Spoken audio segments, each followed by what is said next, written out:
Hey, everybody, how's it going? This is Rob Turley, your host of Down the Rabbit Hole podcast. Today, I've got a guest who gets me very excited. I actually talk about him all the time, which is kind of weird, but not really. He's got a company called Scrappy AF, which I think is awesome. But before we get started, I'd like to make the sponsor announcement of this is brought to you by White Rabbit Intel. If you want to be able to predictably prospect and know who's a fit to sell to before reaching out to them, hit them up, www.whiterabbitintel.com, and then all of your sales and prospecting dreams can come true. That's for sure.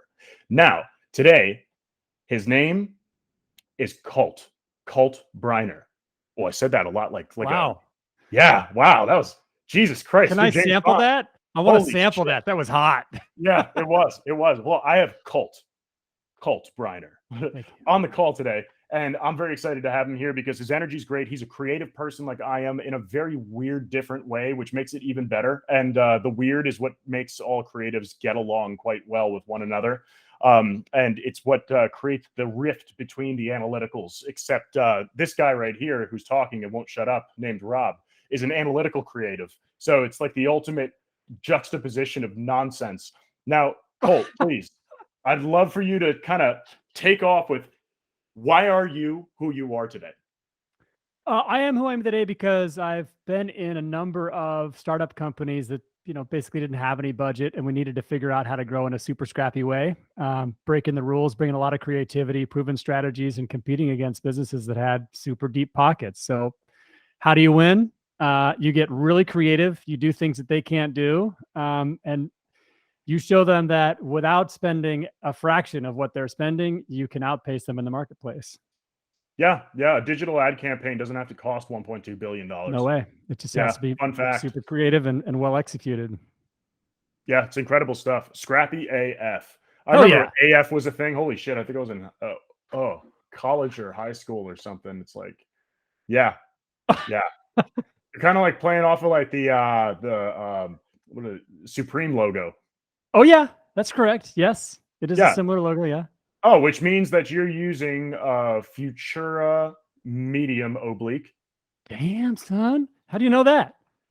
I'm a graphic designer, right? Oh, that's right. Yes, I learned typography from Massimo Vignelli.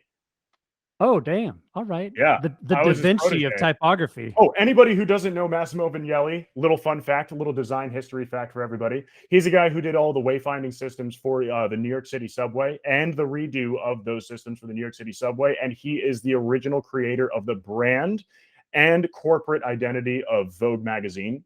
And there are plenty of others too. Okay. Some provenance going there for sure. Yeah, no, he was awesome. Then he died when I was like 3 years into it, which kind of sucked. So I was the last student he's ever taught. Dig that. Yeah. Well, clearly it worked. If you can spot a font by just visually recognizing it, that's impressive. I could visually recognize about 1,700 fonts. What? Yeah. Oh, I would love to test that. Oh, no. So I've had people do that. They're like disgusted by me. Well, that's fun facts. Right on. Yeah, I got the blurry ass one in your background even. I mean, not bad? Not totally. Yeah. All right, cool. Well, now, Colt, moving forward to it, creativity. Yes. Now, what do you consider the most important aspect of being a creative? And I don't mean how do you be creative? That's not an answer anyone can fucking give. But it's just not possible to tell someone how they can be. It's about how they can leverage themselves to become that way or to utilize their creativity that already exists within them. But what is the most important aspect of utilizing your creativity or expounding it from yourself? Wow, great. I think, well, most importantly for people who are interested in being creative, it's constantly exercising your creativity. I believe very strongly, and I've been able to prove this countless times, creativity is very much like athleticism. If you want it, you have to get after it. There's exercises that we can all see and know and do. Figure out where you're creatively strong, figure out where you're creatively weak, build your weaknesses in your hobby time, and leverage your strengths in your work time. I think that's how you get it done. So some guides you can get after: the 9 intelligences. I don't know if you've ever looked up the 9 intelligences. You were talking about being an analytical creative. That's great. That's one of the 9 intelligences. But there's many others, right? So you have people who you think of as classically artistically creative. People could put a paintbrush on a canvas and do some cool shit with it. And then there's people who are culinary creatives, people who are gardening creatives, that type of thing, physical creatives. I know you've been in martial arts for many years. There's so many dimensions of creativity. I would say figure out where you're at and then find the exercises that you enjoy doing to build it. Then you'll be in a better position to apply creativity in a business context. Sure. And how would you go? Explain to me what it looks like to discover what type of a creative you are. How does it kind of dawn upon people? Is it like a big wow moment? I mean, I think the first big wow moment that people get to is when they recognize that creativity isn't just someone who's good with a pencil or a paintbrush or a crayon. It's multidimensional. And a lot of people will say, "Oh, I'm not creative. That's not me. I'm just not that guy or that gal." I But love it when people tell me that because that's the greatest lie they've ever told themselves. It's so true. It's such a lie that people tell themselves, and what happens is they basically imprison their own minds away from the potential of being creative across every dimension, even the one that they think that they couldn't possibly be. And I think one of the biggest revelations that happens is when people start to address their inner critic. And this is where you see like, oh, I have this inner critic has convinced me that I'm not creative because every time I put a paintbrush on a canvas, poop comes out. Okay, fine. How about music? How about cooking? No one was ever good at anything instantly. Damn, that's true. A lot to become good at something, especially when it comes to fine arts or crafts. I totally agree. 10%. You can't just pick up a golf club, for example, and hit a ball perfectly. Well, maybe you got luck on your side to do it the first time, but really, you're going to suck for a real long fucking time. That's true. And you got to put the first one out there. The first one out there, you're going to hate it. And the second one, you're going to hate it, but you're going to hate it a little less. Just keep going down that path. And it's that one good shot that gets you to keep coming back. That's crazy. Oh, damn. Yeah. And to pedal back for a second, you said multidimensional. That word literally like turns me on a little bit. I'm not going to lie. Oh. Because I'm an analytical creative. Number one. Number two, multidimensional matrices are so exciting. That was like a little nerd bomb. Data porn is one of my favorite hobbies, right? But moving into the essence of creative in business, a lot of people don't look at the creative department like they're important. They almost look at them like they're zoo animals in the Bronx Zoo. And they're just like, yeah, we don't know what the fuck they really do. They just make stuff look kind of pretty. And I don't really know why we have them, because shouldn't we just outsource something like that? Yeah.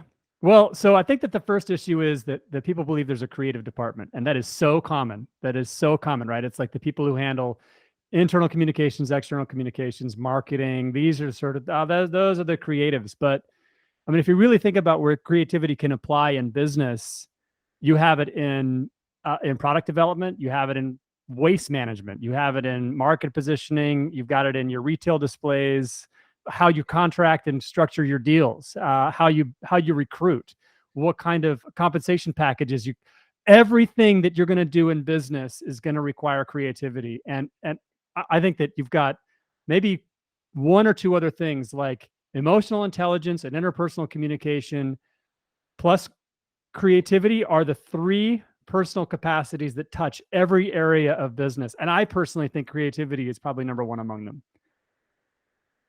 Okay. Now, when you're talking about, I don't even know how I want to put this. How are you defining creativity then? So for the people who are listening, which I feel like are more of an analytical group, or perhaps more of think of them as like salesmen or data scientists, or like nerds, or I know I'm probably getting this dead wrong for everybody listening to this today. But they're people who are less of the folks who would usually quote unquote think that they're a creative. Yeah, no, I'm with you. So here's how I define it. I kind of break the word down: creativity, right? So create is really where it's at, and this is a two-component function. It is the ability to generate ideas, and then the ability to manifest those ideas into reality. Generate ideas, implement ideas. When you excel at that combination, doesn't matter what function of business you're in, you will do a better job. So you take the conceptual and theoretical and turn it into the real. Yeah, that's a good way to put it. Yes. Well, think about the people who are the theoretical mathematicians who live in scholar land, that they don't do anything that applies to anything ever in their entire career because they're too good for that type of a thing. But then when they find out later that someone who actually thinks that it can be applied somewhere or actually puts in the work behind it says, we can use this for all this shit. And then it's just like, wow, this is amazing. Meanwhile, they were never even concerned. They just want to see how far they could take something and just throw it away. So those types of people, what does that mean? Where they're constantly living in the theoretical and the conceptual, but then they cannot breach the barrier to realizing it or creating it. Great freaking question. I think my first instinct on that question is, you have an idea about a theorem, about a postulate, about some formula, whatever, but you do still have to work it out and bring it into a mature reality by either writing it out or proving it in some other way. And then there's the scientific process of mathematics, which is, you have peer review and the rest of this stuff. If you just have the idea, you've only done the first half of creativity. I think that this theorem makes sense, but until you follow through on the execution. The first half of creativity, because the first half of creativity lacks the most important thing, which is practicality. Practicality is important. I agree with you there. And when you get good at creativity, reality, and physicality. Agreed on all 3 points. And I think when you get good at creativity, you develop a capacity for discernment on what is practical and what is not. You also get good at getting your ideas implemented in either a personal construct, right? So this is an idea I want to execute for myself, or a group construct. So you're inside a business, or a market construct. So you're trying to bring a new idea or a concept into a marketplace. So yeah, the discernment is key. And as you go through the process of trying to introduce an innovation or a new idea into a group or a market context, you'll get good at finding the things that help you discriminate between that has no practical application, and it won't be an advancement for my group or my market, versus this one. And they're doing the second half of creativity. They're not doing the first half, and they failed to do the first half. Well, you can't do the second half if you haven't done the first half. Well, what if, okay, let's take the people where they go, this would not be practical in the marketplace. Right. They get pitched something. Let's say it's like an investor. They get pitched something. Saying, oh, I can see the practicality of this. They could use it here. It could be applied to all this. Or if they go, oh, no, I don't see any practical use for this in the market. You built a solution for you and for no one else. Sorry. Okay. When they're doing that, they're not thinking about the making of it. Yeah, I think you're onto something really important there. What I've found as you try to introduce innovation is you run into, the innovation curve, right? The diffusion of innovation, where you have your innovators, your early adopters. It's such a bad concept, but yeah, you continue. Yeah, then your mid-majority, your late majority, and then finally your institutionalists. What I found in the earlier days of my career as an innovator is I would come out with an idea and I bring a lot of excitement, a lot of visionary purpose behind it. And I would find that some portion of the audience would be moved and compelled, and that's great. And some portion wouldn't. And my feeling about the portion that wouldn't would be that they just don't fricking get it. What I've learned over my career is that they are holding the position, and we were actually talking about this earlier, of the institutionalists, the people who by their role must be skeptics on purpose, right? They have to be slow to adopt, resistive to change, and that type of thing. Because if the people running institutions weren't resistant to change, we wouldn't fricking have institutions. Why are people so resistant to change? I know. So I get why in the concept and on paper, it makes sense. Yeah. But I've never had any type of fear or feeling or resistance to change in my entire life. I think there's something, I've got a weird brain is what that means, but it's never scared me. It's never concerned me. It's never given me anxiety. It's like, what are people, what is the concern? I can't get it at like an empathetic level. I can't feel. I was in the same boat, man. I totally was in the same boat. But what this means to me, Rob, is that you have the innovator's mindset, which is very powerful in the role of an innovator. But in the role of the laggard or the institutionalist, the skepticism that's needed and the doubt and you got to prove this to me 1,000 times before I'm going to let this happen in my company or in my community or in my tribe or whatever it is, that role is needed. Well, that's true. But if it's a company full of them, it's just going to crash and burn because they'll be out innovated and then they're worthless. You've put your finger right on it, man. I could not agree more. And so I think how do you get that happy medium? That's it. The happy medium is exactly what's needed. I think if you I like edging a bit more on the creative side though. You know, the more Yeah, I'm the with more you. unpredictable side of things is better. You can edge a little bit more on the more conservative side, which is okay, but usually you're stagnant. I agree. I think that there are certain industries where one or the other is more beneficial, but I think it's important that we also have to admit, and I do this sometimes with some hesitancy, but an organization or a company peopled entirely with innovators also would be a problem. Oh yeah. I've been there. Yeah, it's nobody knows what the fuck is going on. No, Literally. I mean, that's not even like a over exaggeration. It's totally. it's everything's just going on at once and everybody's super excited and everything's happening and then nothing is done and you can't figure out what the hell's going on. And then, well, what happened with this? I don't fucking know. What Yeah. happened with? Oh, I don't know. It's like, well, I thought you were working on that. Oh, did you try this new thing? It's like a bunch of squirrels with ADHD running around a room doing all this crazy shit that's extremely innovative and exciting, but That's then it. nothing's getting done, and then you lose the purpose. Man, wow. Well, Holy yeah, well, smokes. Well actually, you lose said. sight Well of the said. mission. You won't lose sight of the purpose of the goal. The mission you'll lose sight of, and through the lost sight of that mission, that you will not hit that goal because the mission gets you there. Oh man, what very well said. So here to your question about how do you create the right mix? I think really step one is sort of an internal assessment, right? It's recognizing number one that both roles or the whole spectrum, the entire spectrum is needed for a truly successful organization. And then, if you are an And a institutionalist, self-assessment is not going to the gym or meditating before you go to sleep or watching TV or banging your head against the wall. That's not a self-assessment. no, this is like being honest. You have to bring that intellectual honesty when you look at your organization and say, do I have disruptors? Do I have innovators? Even if your personal predisposition is to be quote unquote a laggard or an institutionalist, if you look at your organization to say, is anybody like upsetting me recently with ideas and just like keeps trying to innovate? Well, if your answer to that is no, then there you go. You are working in an imbalanced organization.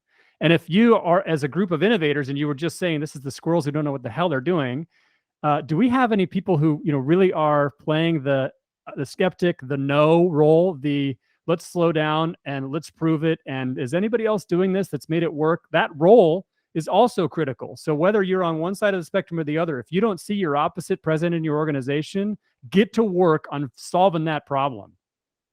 Yeah, and how do you know if it's too slow though? Because often the slowdown's good, and then you start getting used to it as more of an energetic creative, if you will.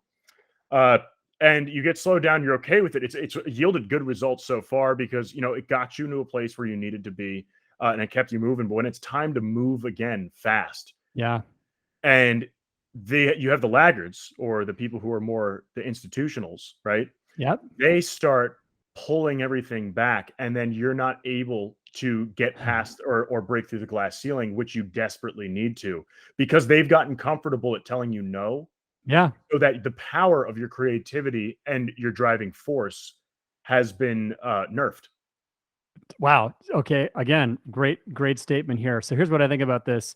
You have to operationalize both your institutional functions, which is kind of it's granted if they're institutional functions, and your innovative functions, right? So whether that means you have to have a funded and peopled skunk works inside your company, or a regular requirement on a monthly or quarterly basis to see innovative concepts coming from each one of your teams or team members.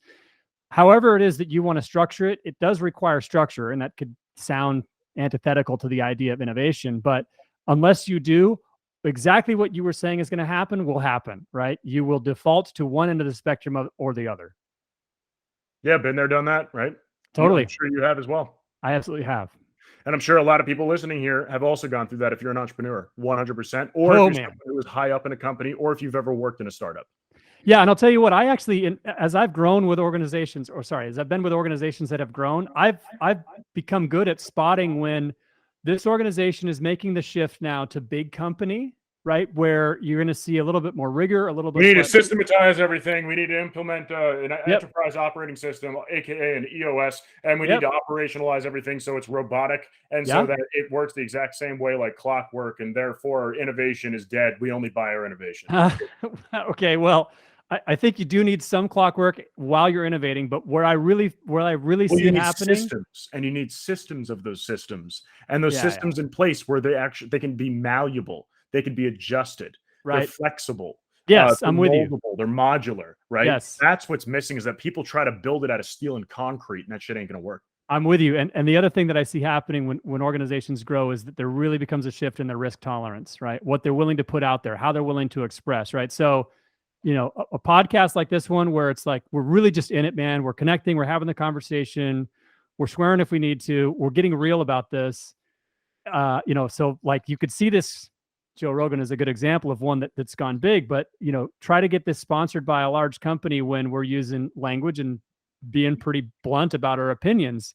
That's what happens, right? See, these organizations, they lose their tolerance for risk. And I can see where they dehumanize themselves, because this podcast is what it is to be truly human and to be an expert disruptor. Period. Totally.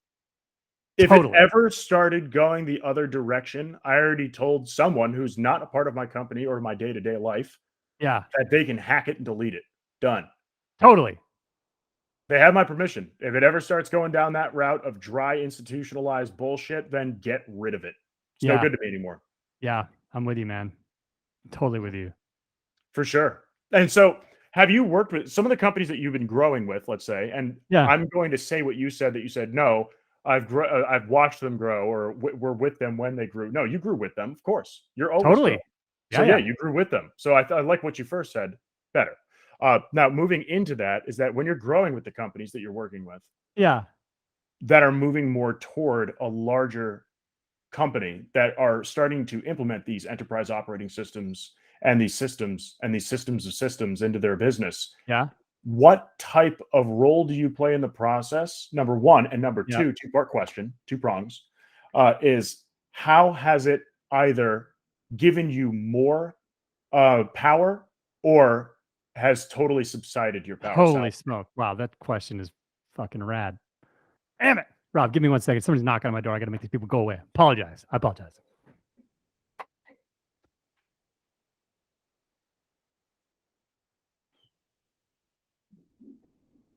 Yeah, this is legitimately happening. So I'm just going to talk to myself. Okay. It's crazy. People got to go away. Man. There's a funny little blooper in there now. Okay, good. Glad I was mumbling things that were funny. I'm glad you had space for that. All right. So, wow. As I've watched these organizations grow and seen the systems come in, you know, for me, I've had to kind of stand my ground in some ways, right? Like we need to continue to circle back to the things that are humanizing our organization and have made it possible for us to stand out in a marketplace that's, you know, competitive either as an innovator, as a disruptor, or whatever. You know, if you've built an audience of people who have followed you because you're setting up a new path and then you stop setting up new paths, it's like, what happened to your soul, man?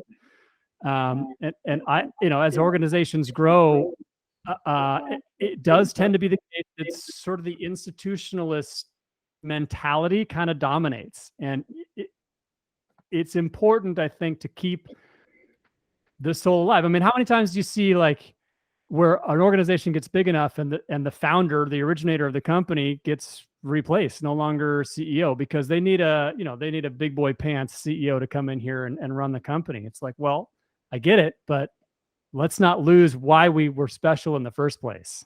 That's right. And that does happen for a multitude of reasons. Most people assume that it's, oh yeah, they wanted more of a big boy CEO in there. If it's heavily VC backed and the venture capitalist organization owns the majority of the company, that's probably going to be the case on that sense. Yeah. Or if you get acquired by somebody, the first step, fire all the leadership.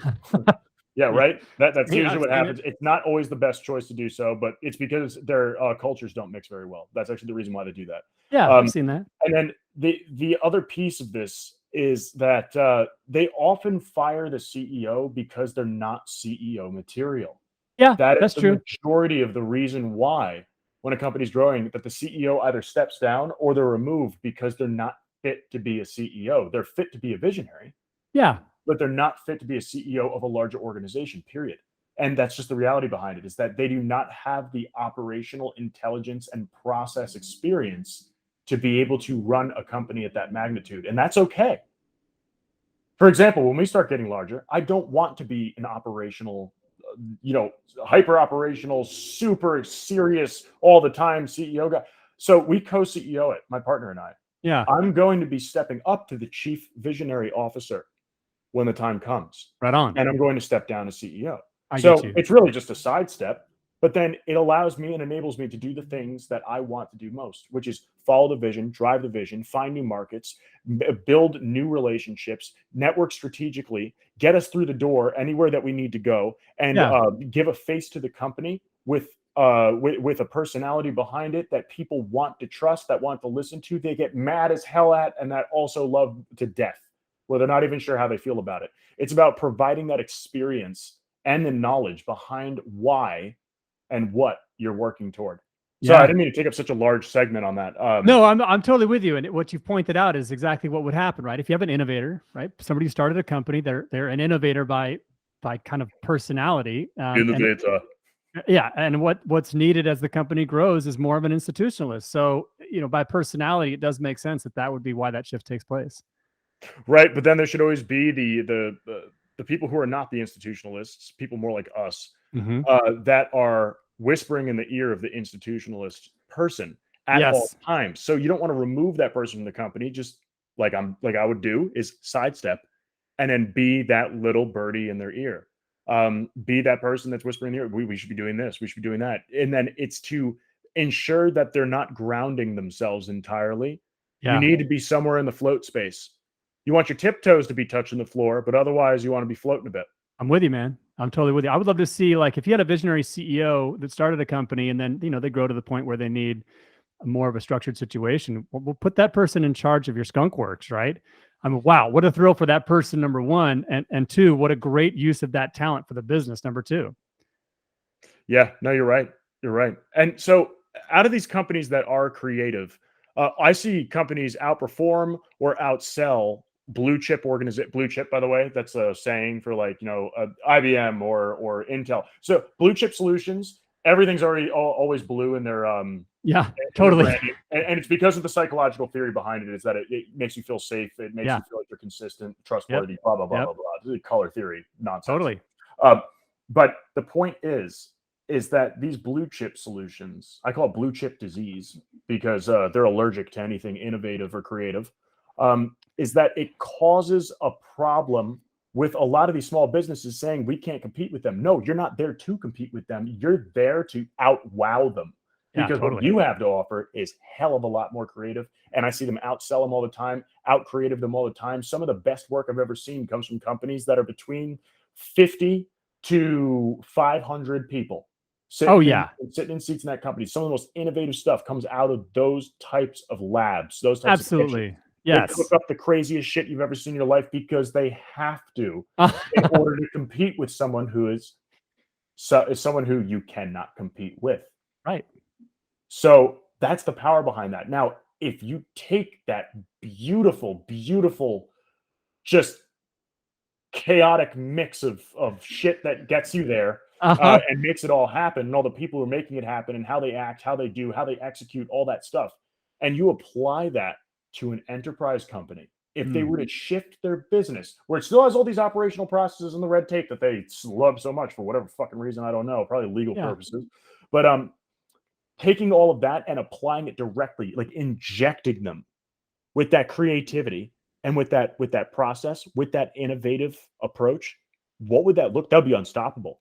I mean, I think there's a degree, right? I think Tesla's done that well. I feel like Apple has done that well. Apple's fucking nailed it.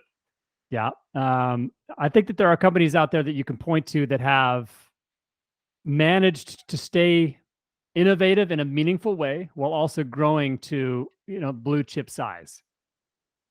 Right. But once they get there, how come when companies get large enough, they just stop giving a fuck? They stop giving a fuck about their employees.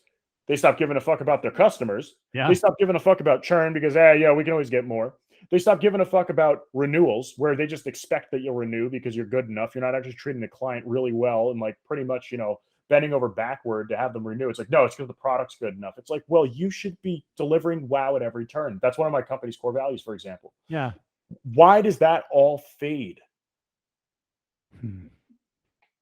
It The doesn't thing always. that mattered most and that got you there. It's like, you know, someone introduced you to someone who's a billionaire and then they took you in as their son under their wing and then you inherited their company. And then the person who introduced you to them that was already extremely close to them and has known them for years. That's pretty much after that guy passes away, you inherit all his billions, you inherit his company, da da da da da. And then the person who introduced you, who was there from the start, you're just like, fuck you, eat shit, die. Yeah, totally. Yeah. And that's what they're doing with the customer, with the employee, with the creativity, with the innovations, with the R&D department, you name it. Well, I'm with you, and I have seen that that has been what happened as we've gone through this era where it's really been, about profit over purpose. But more and more, as I see, individuals are massively empowered. I'm massively empowered as a consumer. I can get things from thousands of options as far as vendors go, as far as different people who are making things. I really am just like awash with options. I'm also awash with options as an employee. I can choose to exchange my life energy with all kinds of different businesses and companies. And if I want to, just based on how empowered individuals are today, I can start my own shit tomorrow, doing pretty much anything I want to do. I've got access to information. I've got access to talent. I've got access to capital. I've got access to audiences. I can do whatever I want to do tomorrow. And more as that reality permeates the marketplace, what you're going to see is that I have all the choices in the world that I need. So businesses that have been operating on that paradigm that you've been talking about, which is the, fuck you, you're going to have to buy it anyway paradigm, are going to have to transition, because the amount of choice that I have and how empowered I am as a consumer and an employee is through the roof. That ain't going to cut it for much longer. And there's already been companies that are falling off because of that. Yeah, that's exactly what's going to happen. Look at IBM. They're hanging on a thread. Freaking Lenovo's already bought 75% of their damn campuses that are out there. Yeah. It's slowly, like, it's kind of funny. Lenovo's just slowly, like an amoeba, just like morphing around them and sucking them in and buying out all their shit. It's crazy. And it's because they never cared about the customer. They were super corporate. They were an amazing company. I mean, the people who invented freaking binary code, for God's sakes. Yeah. It's incredible. With the Elite 8. Right. Right. Yep. Yes. My aunt's cousin, Judy, I call her my Aunt Judy. She was one of the Elite 8. Wow. No kidding. Yeah. Who invented binary code. Yeah. Damn, that's it's awesome. Crazy. Dude. Like when she told me that when I was a kid, I didn't understand what it meant. Yeah. When I was really young. And then like one day when I was like, I think I was like 19 or 20. It just hit me in the face. Like that thought came in my head. I was like, holy shit. And then I called her. I was like, you're one of the, she was like, oh, now it's finally clicked. It's, you understand what's going on here? I was just like, I didn't even think about that since I was like 6 years old. It somehow came into my brain. And then, oh my God, you're freaking genius. She was like, wow. Yep, I know. And then hung up on me. Yeah. But okay, back to it. I don't want to go too far down a rabbit hole here, but it's how can people start to create or containerize or safely protect, or not protect. What am I trying to say here? It's like containerizing creativity to become sustainable. I don't know. How would you interpret what I just said to you?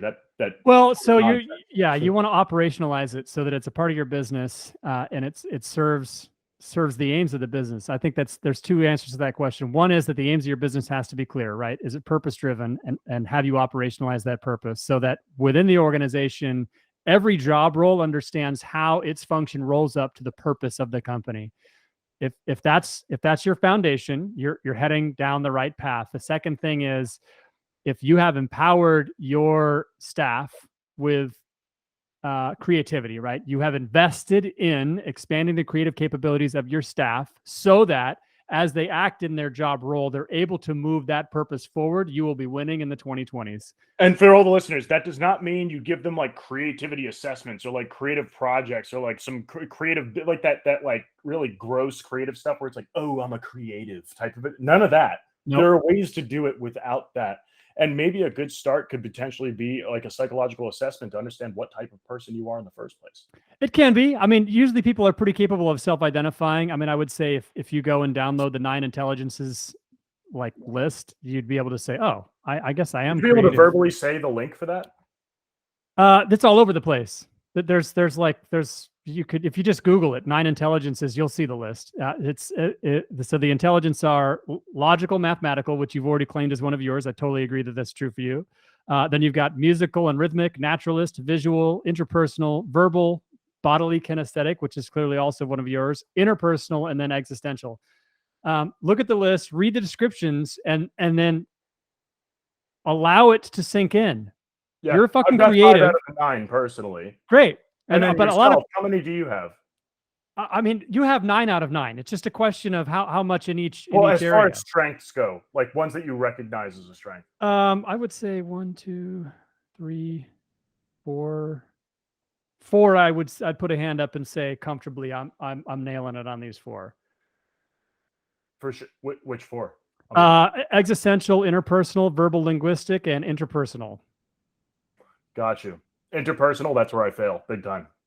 Linguistic, great. What are you doing? What are you doing right now? Yeah, so it depends on the context. Okay. So if people are looking for me for empathy, you ain't gonna find it. Okay. And I mean that too. I mean, I've taken psychological assessments where I have 5% out of, if you're looking out of 100, I have 5% empathy out of 100 of potential. Okay. That's a little soft. Yeah. So I'm Okay. very much like a commander. Oh, dude, I got the also tool. I got the innovator. tool for you. I can solve that problem for you with one tool. What is this tool? Is It's it a hammer? It's called Grok. It's a set of 2 decks of cards. One of the decks of cards is just each card has the name of one feeling on it, and the other deck of cards is the name of one core human need. When you are this has changed my freaking life, dude. Just give me 2 more minutes on this. When you are in the experience of feeling the emotional cocktail of whatever goddamn feeling you're in, I get these cards out and I go through the feelings deck and I'm like, what am I fucking feeling? And I'll just pick one out. Yes, that's there. Yes, that's there. Yes, that's there. Yes, that's there. Not this one, not this one. And I just lay it out. And then I spread those out. I'm like, well, goddamn, that is what I'm feeling. These are the things that are happening for me. Then I go through the needs cards and I say, what needs are at play for me that are creating this cocktail that I'm feeling right now? And I put those out. Just that process has allowed me to so much more deeply understand feelings from like within myself and has massively leveled up my ability to understand it in others. Would you be able to make me a set of those and send them to me as a quote unquote thank you present for the podcast? Yeah, Dude, I know I'm pushing. Yeah, they're on Amazon. I'll buy them for you, man. I'll send them to you today. Oh, that's something people sell? Oh, totally. Yeah, the Grok cards, GROCK. I didn't even know that they existed. I thought this was some really creative shit that you came up with and like pulled out of your ass. No, so it comes from NVC, that's nonviolent communication, which is like a system of how to relate with people that was created by Marshall Rosenberg. Uses it for business communications, corporate negotiations, even like political negotiating situations. He created nonviolent communication, very powerful way to shift how you communicate with others. And then somebody somewhere along the line created the Grok cards as sort of like one tool in that school of thought. That's really freaking cool. And so amazing. Piqued my interest, and I feel like that could change my life. I know it sounds simple and ridiculous to a lot of people listening, probably, but we tend to overcomplicate things as humans. And I like how you said emotional cocktail, because you're not really sure what you're feeling or what you want or what you need or anything else. And anybody who says, "Oh, I always know," you're fucking lying to yourself, buddy. Literally, you're in denial. And that's okay, because you need those cards more than anybody else, is what that means. It could be, yeah. I think it's incredible. It's breaking it down to the simplest, tiny, tiny little pieces, because the most complex thing in the world is just a system. Complex system is just a whole shitload of simple, basic systems functioning together to make the complexity. You break it down, it's just a bunch of simple little things that are happening all at once. Break it down even further, simple little things, systems of systems of systems of systems. Simplexity. Not quite. No. Cycles. Okay. Cycles of action. Cycle of action. Cycle of action starts. It moves through, and then it finishes. End of cycle of action. It can either restart or it can reform, or it could be the end of that system and the start of a new system. Right on. A new cycle. Yeah. So it's so simplexity. I appreciate the term because it's very useful. It's fun. But if you look into the ideology behind it, the simplicity, the theory and process, it's fucking bullshit. All right. All right. The real stuff is cycles of action, and cycles of action is from math. But really, it's everything is functioning on a cycle of action, and it's all limited cycles. It starts, it stops, it finishes. It starts, it stops, it finishes, it self-destructs, and then a new process takes its place, and that one will never come back again because it was truly unique over and over and over and over and over and over and over again. And it fits right into energy cannot be created or destroyed, and matter can be recycled into other matter. It fits the laws of physics and quantum physics. So really exciting stuff. People want to look into it. And also, question for you: have you ever heard of Ray Dalio? I've heard of Ray Dalio. He did the what's it called? The Principles U assessment, where it gives you like your archetype. Yes, I am familiar. Yes. Oh, for sure. Have you ever taken it? I haven't taken Ray's, but I've done a number of those programs through different employers of mine. Oh, you probably like this one. It's so I'm the shaper. Okay. But I'm also closely related to the coach and the commander. Okay. But here, let me put this here for you. So for everybody listening, if you go to https://principlesu.com, again, that's https://PR as in Randy, INC as in Charlie, P as in Paul, LES as in Sam, YOU.com. Then you can find out your archetype. It's really interesting. It's really cool. And it'll tell you where your different pieces of the puzzles are. I can share mine with, actually, I'll link mine in the podcast description. Oh, right on. I don't care about sharing mine. I don't give a shit how much you know about me. I'm like as transparent as could be, freaking crystal, like a freaking crystal wine glass transparency. So I'll post that so everybody can take a look at it and see if it's something that you want to see. Because, you may be like, oh, I don't want to take another assessment or whatever else. If you really like the output and the information it provides, then you'll actually be able to see a real one to be able to determine if you want one for yourself. Oh, right on. Yeah, awesome. Now, Colt, we're moving to the next segment here. Okay. If everybody were to forget everything, and I mean all of it, of the incredible stuff that we just talked with each other about today, from creativity all the way down to business process and how creativity and business process should fit, and how existentialism and the real all converge into one place, what would be the ultimatum, the takeaway, the most powerful thing that you can give as a verbal gift to individuals that they can apply to their life or their business today that will benefit them immediately? Okay. Yeah. So here's the thing I deeply believe about business in the 2020s. Those that are driven by purpose and powered by creativity will be the ones that win. Could you say that one more time? Businesses that are driven by purpose and powered by creativity will be the ones that win. I just needed you to say it twice because everybody should hear that twice. That's incredible advice, and that is great wisdom. Fantastic. Right on. Words to live by, for sure. And now, my other question to you is, but before we do so, this podcast is brought to you by White Rabbit Intel. Got you with a zinger, right? Sponsor. Where if you would like to hyper-target your marketplace and be able to generate targeted lead lists that yield a higher percentage of success rate, a higher percentage of leads that actually fit rather than the shitty 0.5% to 1.5% that you usually get, give White Rabbit Intel a call or hop on their website at www.whiterabbitintel.com so that you can target your market and know who's a fit to sell to before reaching out to them. Now, Colt, second question. Sure. Okay. I dropped the bomb on you right there. What is the best place for people to find you, to get in touch with you, and to get in touch with your business? So all three. Easy to find me on LinkedIn. Colt Briner. I'm the only one on LinkedIn. You just Google me. I'll be the only one who comes up. If anybody else comes up, B as in Bob, R-I-N as in Nancy, E-R. Yes, sir. That is correct. And then scrappyafsolutions.com is my website. I have a resources page where I try to put up as much free resources for you guys as possible to do these things that I've been talking about.